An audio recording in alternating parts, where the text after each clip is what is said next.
Devinez qui est avec moi? Eh ben, c'est Grégoire Tona, messieurs, dames. Bonjour Grégoire. Bonjour Robin. Métro, mon amour, avec ce matin une station particulière. On descend où? Eh ben, on descend de nulle part, cher Ok, ami. merci, à demain. Non, aujourd'hui, alors, c'est une station bizarre, particulière. Ouais, je vais vous parler des stations fantômes du métro. Celles où aucun train ne s'arrête et qui ne figurent sur aucun plan de métro. Et alors, pourquoi fantôme?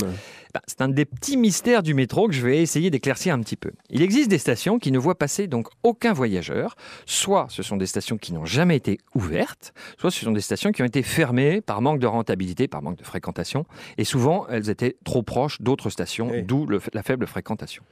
Mais la plupart de ces stations ont été fermées en 1939, en septembre 39, au moment de la déclaration de guerre, par manque de personnel, les hommes étant évidemment mobilisés.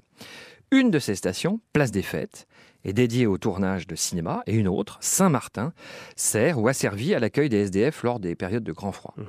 Une seule a connu une renaissance, c'est la station Cluny-Sorbonne, qui après 50 ans de fermeture a été réouverte pour faire la correspondance avec la nouvelle station RER Saint-Michel. Bon, du coup, je vous demande pas s'il y a beaucoup de passagers dans les stations fantômes. Hein.